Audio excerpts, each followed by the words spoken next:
2024 நாடாளுமன்ற தேர்தலின் போது ராமதாஸ் சொல்லியிருந்தால் நான் ஏன் அதிமுக கூட்டணி வேண்டாம் என சொல்லப் போகிறேன் என அன்புமணி ராமதாஸ் கேள்வி எழுப்பியுள்ளார். இது பற்றிய மேலும் விவரங்களை வழங்குவதற்காக எமது செய்தியாளர் பாண்டியராஜன் இணைப்பில் உள்ளார். பாண்டியராஜன், வணக்கம். இது பற்றிய மேலும் விவரங்கள்.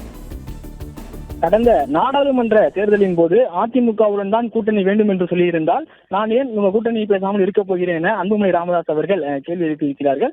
இன்று சமூக ஊடக பிரிவினர், பாமகவினுடைய சமூக ஊடக பிரிவினருக்கான ஒரு ஆலோசனை கூட்டம் சோழிங்கநல்லூரில் நடைபெற்று வருகிறது. அன்புமணி ராமதாஸ் அங்கு கலந்து கொண்டு இருக்கக்கூடிய சமூக ஊடக பிரிவு பொறுப்பாளர்கள் மற்றும் தன்னார்வலர்களிடம் பேசியிருந்தார்.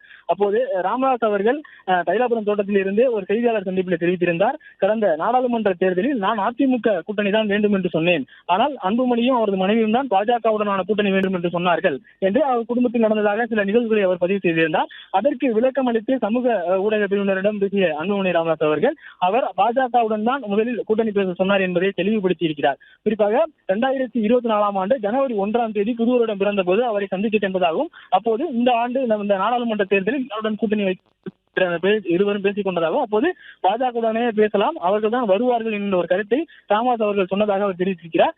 அதன் பிறகாக பொங்கல் அன்று கூட பொங்கல் அவருடைய சொந்த வீட்டுக்கு சென்றிருந்த போது கூட அவர் பொங்கல் நிகழ்வுக்காக சென்றிருக்கிறார். பொங்கல் நிகழ்ச்சியில் கலந்து கொண்டதாக அப்போது மீண்டும் யாருடன் கூட்டணி வைக்க வேண்டும் என ஏதேனும் மாற்றம் இருக்கிறதா, இல்லை பாஜகவுடனே பேசி முடித்து விடலாமா என்கின்ற ஒரு கேள்வியை அன்புமணி ராமதாஸ் அவர்கள் முன்வைத்ததாகவும், அதற்கு பாமகவுடைய நிறுவனர் ராமதாஸ் அவர்கள் இல்லை, பாஜகவினர் தான் மீண்டும் வருவார்கள், அவர்களுடைய கூட்டணி வைத்துக் கொள்ளலாம் என்கின்ற அவரை அவர் மீண்டும் சொல்லியிருக்கிறார். அதன் பிறகாக தான் அவர் டெல்லி சென்றதாகவும், டெல்லி சென்று அமித்ஷா மற்றும் பிரதமருடைய இருக்கக்கூடியவர்கள் கட்சியினருடனெல்லாம் பாஜகவுடனெல்லாம் பேசி முடித்து அதன் பிறகு கூட்டணி இறுதி செய்யப்பட்ட பிறகு இவர் மீண்டும் வந்திருக்கிறார். மீண்டும் அவருடைய சகோதரி இல்லத்திற்கு சென்ற போதும் அங்கு ராமதாஸ் அவர்கள் இருந்திருக்கிறார்கள். பாஜகவுடன் பேச்சுவார்த்தை சென்று கொண்டிருக்கிறது, இப்போது கூட்டணி மாற்றம் இருக்கிறதா என்று அவர் கேட்டிருக்கிறார். மூன்றாவது முறையாகவும் ராமதாஸ் அவர்கள் பாஜகவுடன் தான் கூட்டணி வைக்க வேண்டும், அதில் எந்த மாற்றமும் இல்லை என்பதை தெரிவித்திருக்கிறார். அதன் பிறகுதான் அன்புமணி ராமதாஸ் அவர்கள் பாஜகவுடன் கூட்டணி இறுதி செய்திருக்கிறார் என்கின்ற அந்த வகையிலே அந்த கருத்துக்களையும் அந்த தகவலையும் அன்புமணி ராமதாஸ் தற்போது நிர்வாகிகளிடையே சொல்லியிருக்கிறார்.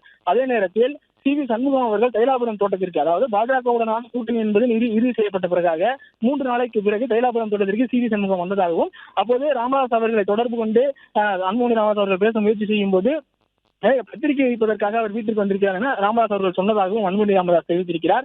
அதே நேரத்தில் அதற்கு பிறகு 3 நாள் கழித்து மீண்டும் சி.வி. சண்முகம் அவர்கள் தைலாபுரம் தோட்டத்திற்கு வந்து ராமதாஸ் அவர்களை சந்தித்தார். அப்பொழுதும் அன்புமணி ராமதாஸ் அவர்கள் ராமதாசிடம் தொலைபேசி வாயிலாக ஏன் மீண்டும் இந்த பேச்சுவார்த்தை எதற்காக வந்திருக்கார் என்று கேட்டபோது அதெல்லாம் ஒன்றும் இல்லை, சும்மாதான் வந்துவிட்டு செல்கிறார்கள், ஒரு பழக்கத்திற்காக வந்திருக்கிறார்கள் என அவர் சொன்னதாக தெரிவித்திருக்கிறார்.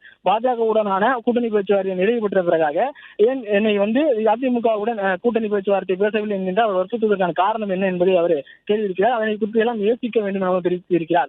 ராமதாஸ் அவர்கள் கடந்த 5 ஆண்டுகளாக அவராகவே இல்லை, அவருடைய சிந்தனையில் அவர் இல்லை என்கின்ற ஒரு தகவலை பதிவு செய்திருந்தார். இந்நிலையில்தான் 25 ஆண்டுகளாக பாமகவிற்காக நான் தான் கூட்டணி பேசியிருக்கிறேன், அவர் யாருடன் கூட்டணி வைக்க வேண்டும் என்று சொல்வார், நான் தான் அந்த கூட்டணி சம்பந்தமாக 25 ஆண்டுகளாக பேசியிருக்கிறேன், நரேந்திர மோடியுடன் பேசியிருக்கிறேன், நம்ம ஜெயலலிதாவுடன் பேசியிருக்கிறேன், கலைஞர் கருணாநிதியுடன் பேசியிருக்கிறேன், எடப்பாடி பழனிசாமி அவருடன் கூட்டணி பேசியிருக்கிறேன் என்கின்ற அந்த பல்வேறு நிகழ்வுகளையும் அவர் அந்த சமூக ஊடக பிரிவினரிடம் பகிர்ந்தார். அதன் பிறகு அவர் அதிமுகவுடன் கூட்டணி வேண்டும் என்று சொல்லியிருந்தால் நான் அதிமுகவுடன் பேசியிருப்பேன், ஆனால் பாஜகவுடன் கூட்டணி வைக்க சொல்லிவிட்டு கூட்டணி பேச்சுவார்த்தை இறுதி பெற்ற பிறகு அதிமுகவுடன் கூட்டணி என்று அவர் பேசுவது தவறான தகவல் எனவும், அவர்தான் கையெழுத்திட்டார், பாஜகவுடனான கூட்டணி இறுதி செய்யப்பட்டது என்று அந்த இறுதியாக இருக்கக்கூடிய முடிவிற்கும் அவர்தான் கையெழுத்திட்டார். பாமகவினுடைய பொதுக்குழு கூட்டத்தில் இந்த ஆண்டு நடைபெற இருக்கக்கூடிய வரவிட்ட அந்த நாடாளுமன்ற தேர்தலில் கூட்டணியை உறுதி செய்யும் அதிகாரமும் ராமதாஸ் அவர்களிடம் தான் வழங்கப்பட்டிருந்தது.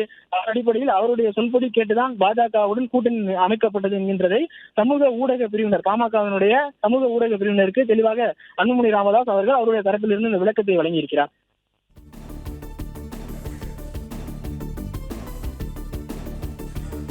விவரங்களுக்கு நன்றி பாண்டியராஜன். பிளே ஸ்டோர் மற்றும் ஆப் ஸ்டோரில் இருந்து பாலிமர் செயலியை QR கோடு மூலம் பதிவிறக்கம் செய்யுங்கள். செய்திகளை உடனுக்குடன் பெறுங்கள்.